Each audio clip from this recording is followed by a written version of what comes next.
한 주간도 평안하셨습니까, 교회 여러분? 아침이 오기 전에 그 전 시간이 가장 어둡다는 말이 있습니다.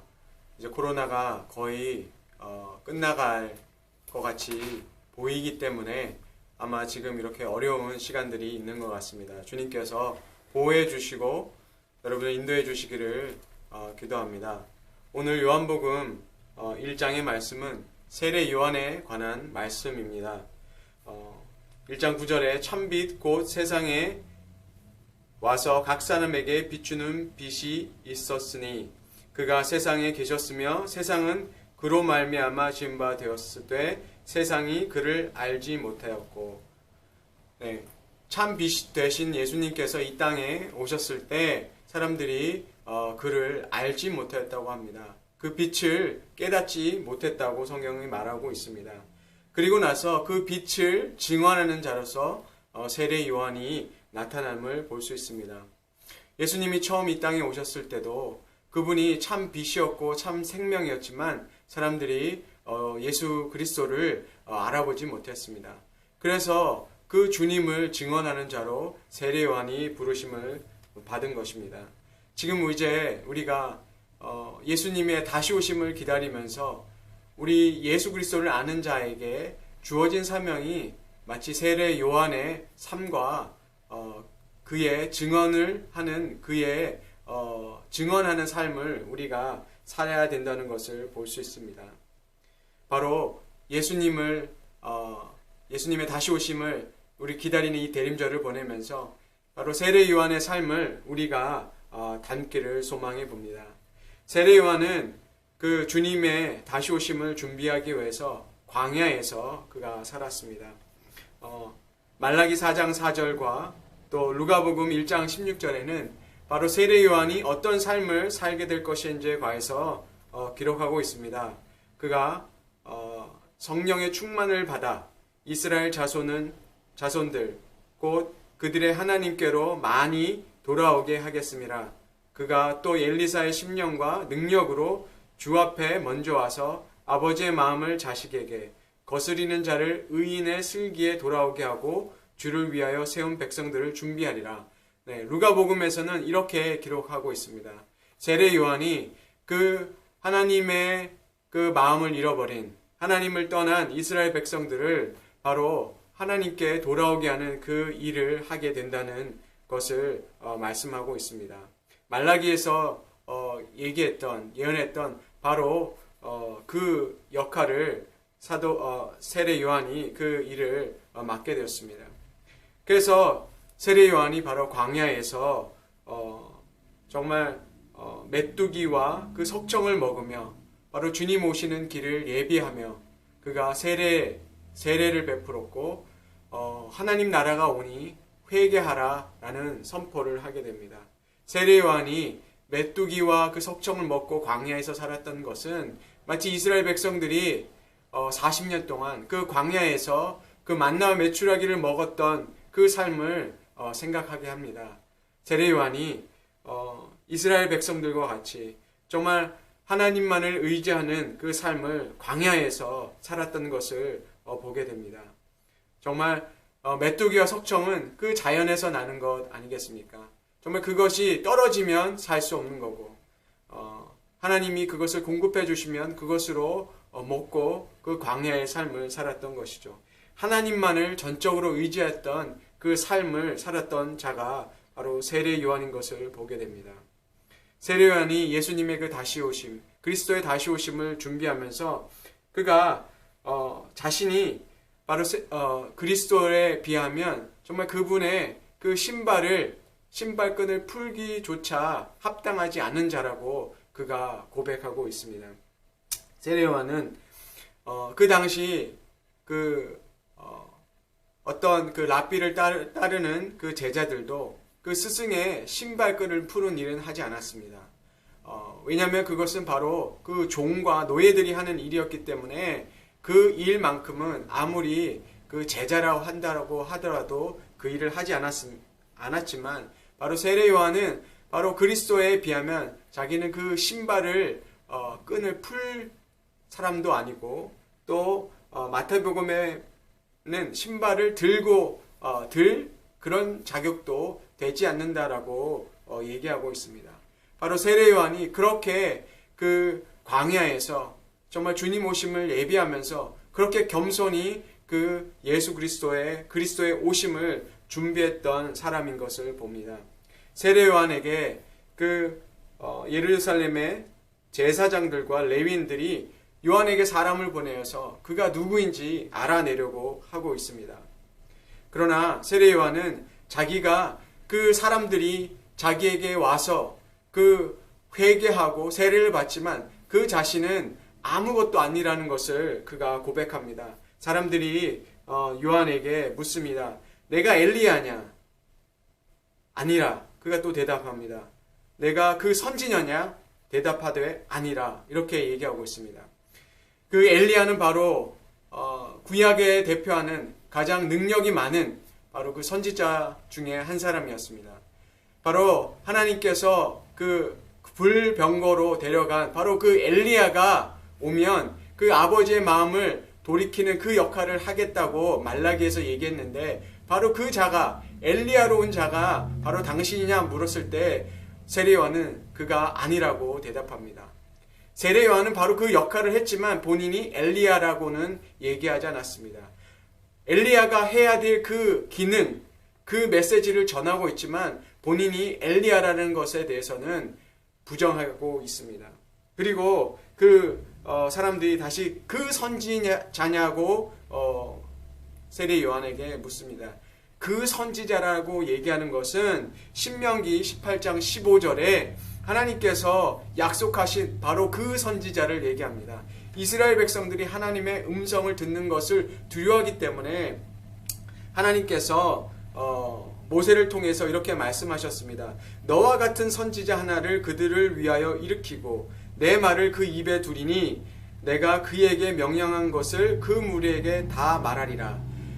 바로 하나님께서 이스라엘 백성들에게 직접 말씀하실 때 이스라엘 백성들이 그 하나님을 너무나 두려워했기 때문에 하나님께서는 바로 그 모세와 같은 선지자를 일으켜 주실 것이라고 약속하고 계십니다. 바로 그래서 이스라엘 백성들이 그 예수님이 오셨을 때 그때 메시아를 기다리고 있는 그 분위기 속에 있었습니다.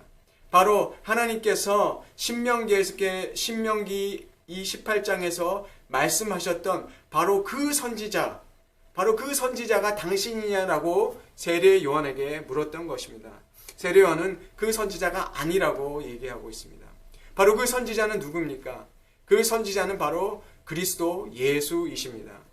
그래서 그리스도께서 하나님의 그 말씀을 가지고 우리에게 오셔서 하나님의 말씀을 우리에게 친히 가르쳐 주신 것이죠. 예수님께서는 바로 아버지의 말씀을 가지고 우리에게 와서 가르치시는 바로 그 분이었던 것입니다. 그래서 이스라엘 백성들이 바로 그 모세와 같은 그 선지자의 말을 듣지 않으면 하나님께서 그들을 벌하실 거라고 말씀하셨습니다. 그렇기 때문에 제사장들과 그 레위인들은 이스라엘의 그 지도자들은 만약에 세례 요한이 바로 하나님께서 말씀하셨던 그 선지자라면 그들은 바로 세례 요한의 말을 들어야 하기 때문에 그 세례 요한에게 분명하게 묻게 되었습니다.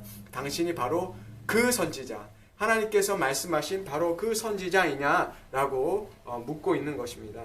그럴 때 세례 요한이 자신은 아니다라고 분명하게 얘기하고 있습니다.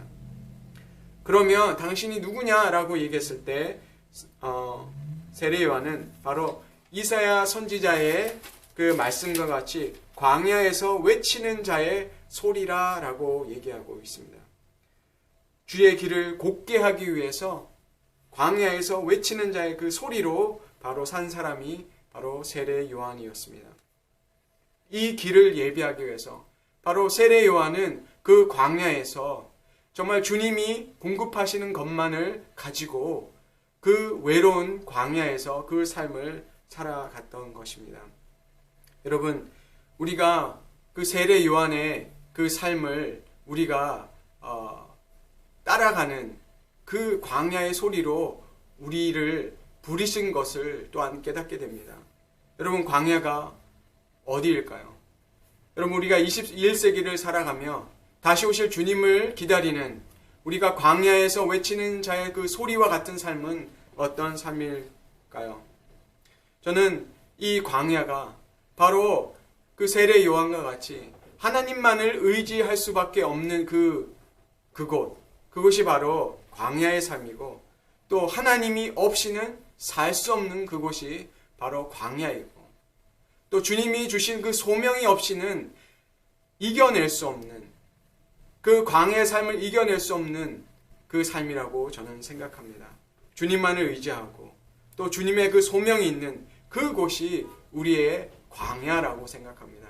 우리가 부하던 가난하던, 우리가 힘이 있던 힘이 없던 우리 마음속에 주님이 없이는 내가 살 수 없고, 내가 주님만을 의지하는 그 상황 속에 우리가 놓여 있다면 그곳이 바로 우리의 광야라고 생각합니다. 그 광야로 부르시고 정말 주님을 의지하게 하시고 정말 주님의 오심을 기다리게 하는 그 삶으로 부르셨다는 것은 축복된 삶이라고 저는 생각합니다. 주의 길을 곧게 하라 라고 주님께서 말씀하여 주셨습니다. 주의 길을 곧게 하는 삶, 그것은 바로 우리가 먼저 그 주님의 그 말씀을 따라 사는 그 삶을 먼저 살아야 된다고 저는 생각하게 됩니다. 여러분, 마태복음 16장 23절에 그 베드로가 그 주님께서 십자가로 가는 길을 막았었을 때 주님께서 이렇게 말씀하셨습니다. 너는 나를 넘어지게 하는 자로다.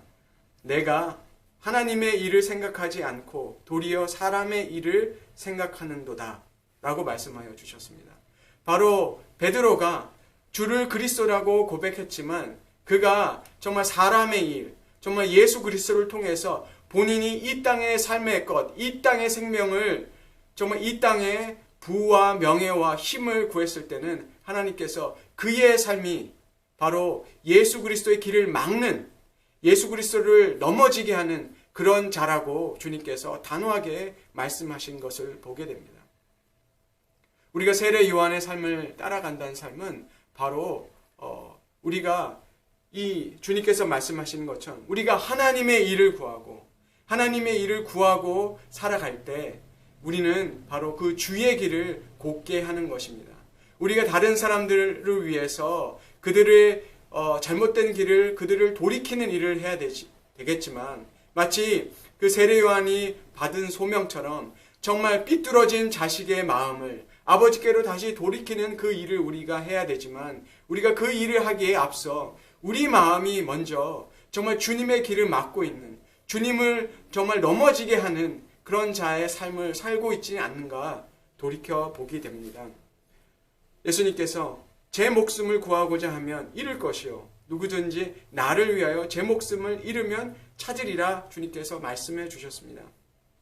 우리가 이 땅에서 우리의 이 땅의 삶을 위해서, 이 땅에 그 세상이 주는 그 생명을 구하고자 산다면 우리는 잃게 될 것이고, 또 그리스도의 길을 막는, 우리의 그리스도의 그 길에 걸림돌이 되는 삶을 살게 되지만, 우리가 정말 그리스도를 위하여 우리 자신의 그 세상의 것을 추구하는 그 삶을 우리가 버리고 정말 그것을 위해서 우리가 세상의 목숨을 내놓고 우리가 예수 그리스도의 생명을 구할 때 바로 그 생명을 얻게 된다는 그 말씀을 우리가 기억했으면 좋겠습니다.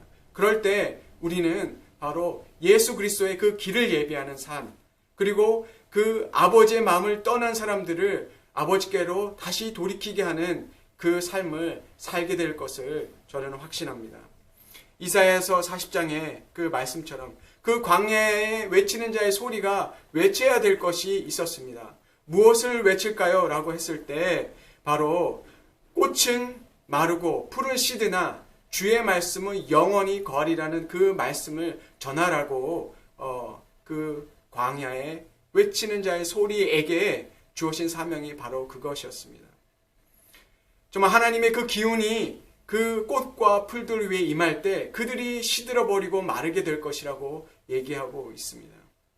바로 성령이 임한 사람들, 성령을 입은 사람들에게는 바로 이 땅의 그 화려하고 이 땅의 힘과 이 땅의 돈이 다 시들어지고 그것이 아무 생명이 없는 것으로 그들이 깨닫게 되고 바로 하나님만을 구하는 삶을 우리는 살게 됨을 보게 됩니다. 바로 주의 길을 예비하는 자의 삶은 바로 성령을 따라가는 삶이고 이 땅의 생명이 정말 이제는 시들어지고 오직 예수의 생명만이 살아있는 자의 삶으로 살게 되는 것입니다. 그렇게 될 때 세상 사람들이 우리를 바라볼 때 바로 예수의 생명을 바라보게 될 것이고 우리가 이 땅의 힘과 이 땅의 것을 정말 버리고 예수의 생명을 구하는 그 삶을 보고 주님께로 나오게 될 것을 우리가 믿게 되었습니다. 여러분, 모세가 그가 40의 애굽의 그 궁전을 떠나서 40년 동안 그 광야의 삶을 살고 그가 80에 그 부르심을 받았습니다. 그가 하나님을 다시 그 광야에서 만났을 때 주님께서 그 가시덤불 불꽃으로 그를 만나 주셨습니다. 여러분, 우리가 마치 그 가시덤불과 같이 우리가 우리 스스로에게는 아무 힘이 없고 우리 스스로는 우리를 구원할 수 없고 우리에게는 아무런 힘이 없고 생명이 없다는 것을 깨달았을 때 모세가 그 상황까지 갔을 때 광야에서 그 메마름을 자기 안에 그 생명이 없음을 자기 안에 능력이 없음을 발견했을 때 하나님께서 그에게 찾아오셔서 그 불꽃으로 그의 생명을 찾아오시고 그를 이스라엘을 인도하는 그 지도자로 세운 것을 우리가 보게 됩니다. 여러분, 우리가 성령을 통해서 우리의 그 능력 없음과 우리의 힘 없음과 우리 안에 우리 스스로를 구원할 수 없는 그 무능력하고 아무것도 아닌 것을 깨달았을 때 그때야말로 하나님께서 우리를 사용하시는 바로 그 순간인 것을 우리가 깨달았으면 좋겠습니다. 모세와 같이 말라버려버리고 아무도 신경 쓰지 않고 세상에 그 모든 것을 잃어버렸을 때 오히려 하나님께서 그를 사용하셨던 것처럼 우리가 정말 하나님 앞에 이 대림절을 보내면서 주님, 우리는 아무것도 아닌 것을 깨닫고 정말 성령으로 인해서 정말 우리가 예수의 생명만을 의지하고 살아가는 그 인생으로 우리가 부르심을 받았다는 것을 깨달았을 때 주님께서는 우리를 사용하실 것을 원하실 거라고 믿습니다. 세례 요한이 한 것이 있습니다. 그가 매일 그가 주님의 길을 오시는 것을 예비하면서 그가 회개하고 나오는 사람들에게 그 물로 세례를 주었습니다. 물로 세례를 주었을 때 그는 물로 세례를 줄 때 한 사람 한 사람에게 하나님의 영이 임하는지 그가 살펴야 됐습니다. 왜냐하면 하나님께서 내가 세례를 줄 때 그 위에 성령이 임하는 자가 바로 그리스도라는 것을 주님께서 알게 해주셨기 때문에 그 세례 요한은 매일매일 그 물속에서 그 회개하는 자들에게 세례를 주며 정말 하나님이 예수 그리스도가 이 땅에 오셨는지 이분이 바로 그 그리스도이신지를 찾기 위한 삶을 살았다는 것입니다. 그리고 이들을 위해서 이들의 죄를 위해서 죽으셔야 되는 그 바로 메시아를 기다렸던 것입니다. 그가 매일매일 살았던 삶은 바로 그리스도를 준비했던 삶은 그리스도를 찾는 삶이었습니다. 그것은 바로 그리스도를 기다리는 삶이었다고 우리는 볼 수 있습니다. 우리에게 지금 이 대림절을 보내게 하신 것은 바로 세례 요한이 그랬던 것처럼 매일매일 정말 그리스도를 찾는 삶, 그 삶을 우리에게 요구하시는 것을 깨닫게 됩니다. 여러분, 우리는 누구입니까? 우리가 이 대림절을 보내며 우리는 누구입니까? 그것을 우리가 기억했으면 좋겠습니다. 그리고 우리에게 예수 그리스도는 누구인가를 생각해 보았습니다. 정말 그리스도만 우리의 생명이 되시고 우리의 길이 되심으로 우리가 매일매일 그 그리스도를 구하는 삶을 살 때 바로 세례 요한과 같이 그 참 빛을 전하는 그 사명자로서 주님께서 우리를 사용하시고 우리를 쓰실 것을 믿습니다. 그 세례 요한의 그 삶과 세례 요한의 그 소명이 우리 이 말씀을 듣는 여러분 모두에게 임하기를 주 예수 그리스도의 이름으로 축원합니다.